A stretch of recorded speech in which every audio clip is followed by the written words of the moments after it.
सबसे पहले तो ये वीडियो जो भी लोग देख रहे हैं, हमारे सभी दर्शकों को, सभी देखने वाले को दिल से नमस्कार है। मेरा नाम हुआ विक्रम कुमार। मैं इस भोजपुरी इंडस्ट्री में एज अ गीतकार, एज अ एक्टर, कहिए एज अ सिंगर, ये तीनों रूप में आप लोगों को मनोरंजन कराने के लिए आया हूँ। जी विक्रम जी, आपकी 2 फिल्में आने वाली है, कुछ बताएंगे फिल्म के बारे में? जी, मेरी अपकमिंग फिल्म, एक पहले तो फिल्म रिलीज हो चुकी है जिसका नाम है बोलो गर्व से वंदे मातरम, जो कि तकरीबन 2018 में ही रिलीज हो चुकी थी। उसके बाद लॉकडाउन आ गया, कोरोना ने सबको ऐसे ही रोक के रख दिया, घर में बैठा के रख दिया। तो फिर जब कोरोना काल ख़त्म हुआ तो मेरी 2 फिल्में मैंने पिछले साल कंप्लीट किया है, जिसका नाम है जनता की अदालत और इंस्पेक्टर विक्रम। क्या है इंस्पेक्टर विक्रम, कुछ बताएंगे? जी, इंस्पेक्टर विक्रम में तो आपको अब अपने मुँह से क्या हम तारीफ़ करें, सब अपने दही को मिठाई कहते हैं, खटा तो कोई कहता नहीं। तो इसलिए मैं ये चीज़ें आप लोग पे छोड़ता हूँ, बस इतना कह के कि आपको कुछ अलग अंदाज देने वाला, अलग डायलॉग डिलीवरी देने वाला, अलग ही भोजपुरी में आपको फ्लेवर और टेस्ट लेकर एक अभिनेता आएगा, जिसको आपको दिल से आपको स्वीकार करने पे मजबूर कर देगा कि हाँ भाई, बंदे में तो दम है, बंदे ने कुछ सीख के आया है। क्या स्टार कास्ट है इन फिल्मों की? जी देखिए, इंस्पेक्टर विक्रम में है संजय पांडे जी, अयाज खान जी, रत्नेश बर्मल जी, और सोनम तिवारी है, सालू सिंह हैं, शिवा शर्मा जी हैं। और उसके बाद जो जनता की अदालत है हमारी फिल्म, वो एक big budget, big star cast है। सपोर्टिंग कास्ट उसमें लगभग बाकी सारी इंडस्ट्री के जितने भी नामचीन चेहरे हैं सभी को हमने लिया है, जो कि कैरेक्टर में फिट बैठते थे। उसमें अवधेश मिश्रा जी हैं, मनोज टाइगर बतासा जी हैं, बालेश्वर सिंह जी हैं, रितु सिंह जी हैं, सोनम तिवारी उसमें है, रत्नेश बर्मल है, संतोष श्रीवास्तव जी है, और आपका भाई ये विक्रम कुमार है। तो ये दोनों फिल्में जो आपकी हैं विक्रम जी, ये कब तक आ रही हैं? जी देखिए, आप उम्मीद कीजिए, भोलेनाथ का कृपा हुआ, सावन का महीना चल रहा है, तो अगले महीने आप लोगों को ट्रेलर देखने को एक का मिलेगा। थोड़ी गैप में हम दोनों को लॉन्च करेंगे। विक्रम जी, मैं ज़्यादातर लोगों से उनके संघर्ष के बारे में जानना चाहता हूं, क्योंकि मुझे लगता है कि एक का संघर्ष कई लोगों के लिए प्रेरणा हो सकती है। आपके संघर्ष की क्या कहानी है? विक्रम जो हमारे साथ है, विक्रम कुमार जो हमारे साथ इस वक्त इंटरव्यू में है, वो कहाँ से आते हैं और उनके कलाकार बनने के पीछे की क्या कहानी है? आपने ऐसा विषय छेड़ दिया कि मैं सोच के भी ना क्या बताऊँ ना बताऊँ।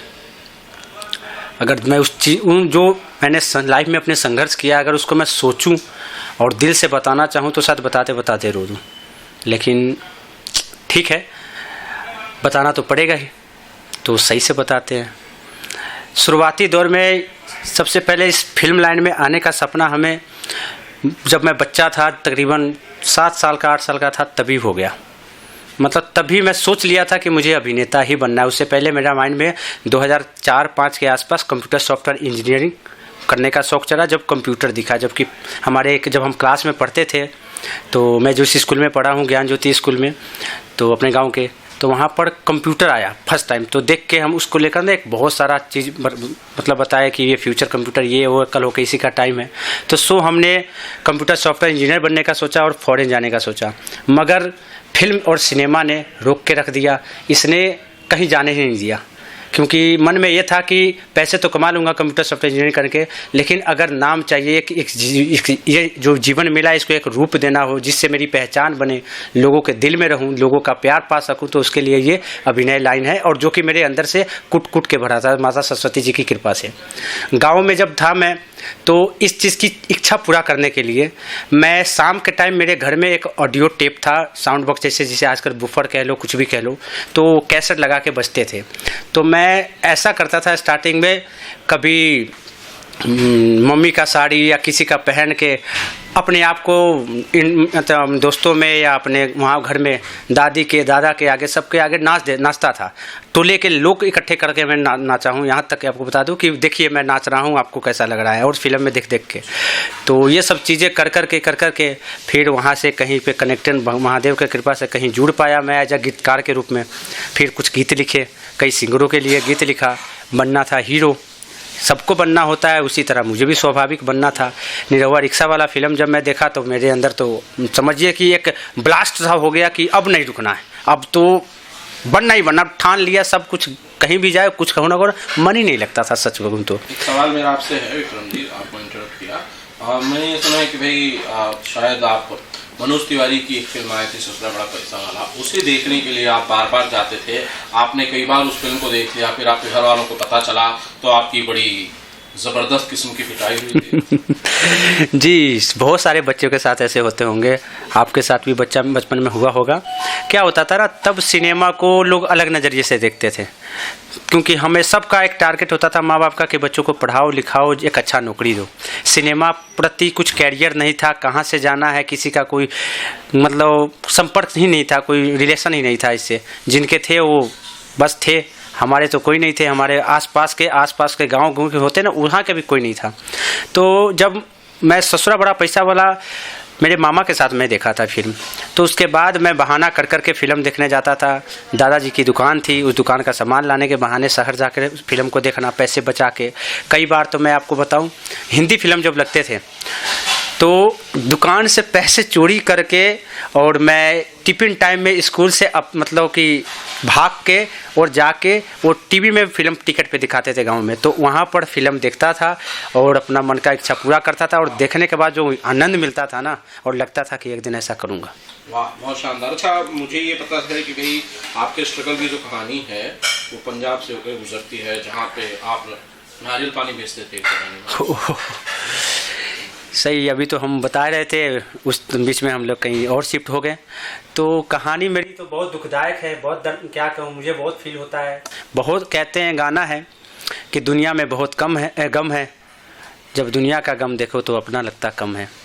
तो इसी दौरान मैं जब बचपन में जब ये दुख दर्द से गुजर रहा था, मेरे पास पैसे नहीं थे। बॉम्बे आने के लिए सपना था, जिस रूम में रहता था बॉम्बे का फ़ोटो लगाता था, हीरो सब का फ़ोटो लगाता था, और जब सोचता था कि कब पहुँचूँ, तो पैसे इकट्ठे किए करने के लिए मैं पंजाब गया। मेरे जो भी पापा रहते थे पंजाब में, तो पंजाब गया। पंजाब जाने के बाद में वहाँ पर मैंने स्टार्टिंग कैरियर की एक मेहंदी लगाने से। जो मेहंदी लगाना होता है पंजाब में, अच्छा काम, अच्छा बिजनेस है, पैसे अच्छे आ जाते हैं। तो उस काम को सीखा मैं, और उस काम को रोड पे बैठ के मैंने किया, क्योंकि हमारे पास पैसे नहीं थे, दुकान करे कुछ भी करे, सेल्फ डिपेंड थे, घर से कुछ सपोर्ट ऐसा बिग था नहीं, क्योंकि वो इस लाइन के आने के खिलाफ ही थे। और थोड़ा पापा से मेरी कभी उस तरह से बनी नहीं, कुछ अलग है, अपनी चीज़ें होती है, सबसे नहीं बनते।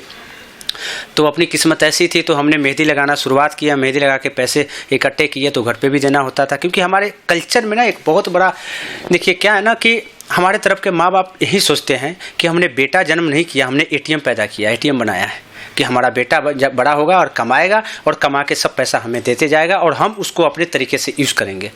तो ये मुझे कहीं ना कहीं बहुत बेकार लगता है, क्योंकि एक लाइफ से बड़ा पैसा नहीं हो सकता। पैसे बहुत चीज़ है, पैसे के बगैर कुछ नहीं लाइफ है, मगर लाइफ की इम्पोर्टेंस कम से कम जो बच्चा कमा रहा है उसकी अपनी इच्छा क्या है, उसका अपना सपना क्या है, सोच क्या है, वो क्या चाहता है, बिना जाने माँ बाप उस पर प्रेशर बना देते हैं कि आप घर का जिम्मेवारी समझो। कमाने लगे तो उसकी अपनी ख्वाहिशों को मार के आप घर का जिम्मेवारी समझो, और घर का अच्छा बेटा बनने के लिए पैसे देते रहो। तो इसी तरीके में मैं भी लगा। दादा दादी के कहने पे इस संस्कार को मैं भी आगे लेके चल रहा था। पैसे कमाते घर पे देते, लेकिन इस तरह तो मेरा सपना मुंबई जाने का पूरा ना होता। घर से बात किया कि मुझे मुंबई जाना है, तो उन्होंने बोला मुझे कोई मतलब नहीं है मुंबई जाने का, जो कर रहा है वही कर।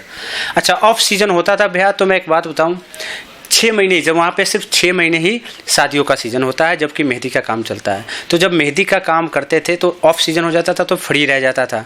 तो मैं सोचा कि नारियल बेच लूँ। क्या होते हैं हमारे यूपी बिहार के हम लोग भैया जो हैं, एक प्लेट में एक नारियल को काटते हैं, और काट के फिर उसको पानी का छिट्टा मार के हाथ पे लेके बस में बेचते रहते हैं। कभी कोई फाटक के पास बेचते हैं, तो मैंने बेचा है, बस में भी बेचा है और फाटक पे भी बेचा है। बेच के सोचा कि पैसे इकट्ठे कर लूँ थोड़ा बहुत, लेकिन उससे इतना ज़्यादा कुछ पैसे नहीं बन पा रहे थे। तो मेरा एक मामा है जो पत्थर के काम करते थे, तो उन्होंने बोला इसमें अच्छा पैसा है, ये सीख लेगा तो अच्छा रहेगा। तो मैं सोचा ठीक है। फिर मैं पत्थर और टाइल का काम सीखा। पत्थर टाइल का काम सीखने के बाद मैं उसको किया तो उसमें नाक में ना पूरा कैसे मेहनत करते हैं। यहाँ पे एक बहुत बड़ा सोचने वाली बात है, जो मतलब लेबर क्लास के लोग जो होते हैं, ये लोगों की मेहनत की दाद देनी पड़ेगी कि कैसे ये लोग अपने घर परिवार के लिए बाहर जाके परदेश जाके कैसे कैसे काम करते हैं, जिसमें शरीर का कोई ध्यान नहीं रखते। टाइल जब काटोगे आपको तो नाक पूरा एक वो टाइल के जो उठते हैं ना उससे भर जाएगा, और भर जाएगा तो उसको वो लोग गुड़ खाते हैं रात को उस चीज़ को साफ़ करने के लिए कि ये ना रहे, सांस लेने में दिक्कत ना हो। लेकिन उनको सिर्फ ज़रूरत के लिए वो काम करते हैं। और उस चीज़ को जब मैं किया 2 से 3 महीने, तो मुझे रहा कि नहीं, मैं इस चीज़ कर लूँगा तो ना मैं अपनी आवाज़ सही रख पाऊँगा, ना मैं अपनी डायलॉग डिलीवरी सही रख पाऊँगा, और कल होकर मेरे अंदर की स्टेमिना ख़त्म हो गई, एनर्जी नहीं रही, तो मैं कैसे स्टंट कर पाऊँगा, फिल्मों में कैसे इतना एक्शन कर पाऊँगा। तो इस चीज़ के लिए मैं उस काम को सीख के नहीं आगे कर पाया। फिर मेहंदी की सीज़न आ गया तो मेहंदी में पैसे कमाए, कुछ पैसे कमा के मैं बॉम्बे में आया, थोड़ा बहुत ऑडिशन दिया। तब दौरान फेसबुक के जरिए लोगों को मैं काम मांगता था, ऑडिशन देता था। सब डायरेक्टर, सब प्रोड्यूसर, लगभग भोजपुरी के पराग पाटिल सर हो जाए, राजकुमार पांडे जी हो जाए, मतलब जितने भी लोग हैं सबको मैंने वीडियो बना के अपने ऑडिशन के दिए हैं। फिर मुझे पराग पाटिल सर ने एक फ़िल्म में मुझे काम दिया, बागी इश्क में हीरो का दोस्त का रोल दिया उन्होंने, और वहाँ से मेरी किस्मत थोड़ी सी मुझे संतुष्टि दी कि चलो अब कहीं कोई जगह मिली है जहाँ पर मैं अपने हुनर का जलवा दिखा सकता हूँ। तो वहाँ पर मैंने फिर थोड़ा सा दोस्त का रोल मिला, तो इंडस्ट्री का उतनी समझ नहीं थी, काम का पता नहीं था, लेकिन जो किया उसमें बेहतर किया और सबने सराहा। एक्टर बनने की जो कहानी है आपकी, उससे जुड़ा हुआ एक सवाल है कि भाई आपने एक्टर बनने के लिए क्या तैयारी की? हाँ, तो यहीं से आगे की तैयारी। अखबार भी पढ़ा है कितने साल तक? जी देखिए, हुआ क्या है कि जब यहाँ पे मैं आया तो मैं रियल बताऊं तो बचपन में थोड़ा सा तोतला था मैं। तो दादाजी लाई खिला खिला के हमको बोलते थे कि तुम्हारी आवाज़ क्लियर हो। तो मुझे भी थोड़ी कभी कभी डिक्शन में प्रॉब्लम लगती थी, अब कभी ध्यान नहीं दिया, ज़रूरत नहीं पड़ी ना। तो जब मैं बागी इश्क के सेट पे आया तो वहाँ के दोस्त जब जो और कैरेक्टर सब थे तो वो होपलेस करने लगे, तुम्हारी डिक्शन प्रॉब्लम है, तुम्हारी ये है वो है, सारी चीज़ें हैं, तुम अखबार पढ़ा करो। तो मैं यहाँ से जब उस सेट से रिटर्न गया, वहाँ डायलॉग बोलने में तो एक्यूरेट बोलता था, लेकिन नेचुरली बात करने में थोड़ी बहुत दिक्कत आती थी। तो वहाँ से जब रिटर्न गया तो मैं तकरीबन 1.5 साल तक अखबार पढ़ा, किताब पढ़ा, जिसमें से एक किताब का नाम आपको मैं बता दूँ कि पुअर डैड और रिच डैड, इस किताब को हिंदी में मैं पढ़ा। श्रीमद् भागवत गीता पढ़ा, कई मंत्र पढ़े मैंने, और श्री राम शर्मा आचार्य जी का मैं जब किताब पढ़ा तो अध्यात्म से भी जुड़ा। तो ये सारी चीज़ों से मैं होके गुजरा हूँ, तैयारी में मैं कोई कमी नहीं रखा। मुझे फिल्म देखने के बाद मेरे अंदर एक अलग ही ब्लास्ट हो जाता है, फिर मैं रोक नहीं पाता हूँ। उस कैरेक्टर को मैं जाके घर पे परफॉर्म करने की कोशिश करता हूँ, उसमें घुसने की कोशिश करता हूँ, उसको शीशे के सामने रह के चिल्लाना, सब कुछ करता हूँ, अकेले कमरा बंद करके बेहुदपन जैसे नाचना, भागना, कूदना, सब कुछ करता हूँ। अपने आप को मुँह टेढ़ टार करके बताता हूँ कि क्या करूँ ना करूँ, जो होता है प्रोसेस, और जितना समझ आया यूट्यूब से देख के सब किया। विक्रम जी, हमें ये भी पता चला है कि आप शाहरुख खान से भी मिले हैं। क्या था वो वाकया? वाकया ये था कि हमारे गांव के थोड़ी सी दूर एक शहर में एक शिवजी यादव व्यास नाम के एक गायक थे, जिनके लिए मैं 1-2 गाना लिखा था। और उसके बाद जब मुझे भोजपुरी में कल्लू जी ये सब जो एंट्री मारे तो हिट हो गए, तो मेरा भी रहा कि मैं ये आसान रहेगा तो ये गाना गा दूँ। तो कहीं से पैसे जुगाड़े, दादाजी कर्जे पे उठाए पैसे, छुपा के पापा से दिए हमको, हम उसको लेके पटना गए थे। तो पटना डॉन 2 का प्रमोशन के लिए ना शाहरुख खान और प्रियंका चोपड़ा जी आई हुई थी। तो हमें पता चला न्यूज़ के दौरान कि ये लोग आ रहे हैं, तो हम बहुत रिक्वेस्ट करके उनको लेके वहाँ गए कि हमको मिलाइए, एक बार दिखाइए। तो जब हम वहाँ गए तो सब लोग जूता चप्पल उठा के मार रहे थे उसके फ़ोटो पे, गाली पे जो लेके आए थे। तो समझ नहीं पा रहा था क्या था, सब पूछा तो बोला लेट है, नहीं आ रहा है बोल के उसके नाम पे, तो इसलिए हम लोग कर रहे हैं। थोड़ा देर बाद जब आया, सब के अंदर वो जूता चप्पल कैसे प्यार में बदल गया, मैं देखते रह गया। मैं भी वहाँ के एक गोला था जिसके लोहे का बना हुआ था, उस पर चढ़ के शाहरुख शाहरुख शाहरुख शाहरुख चिल्ला रहा था।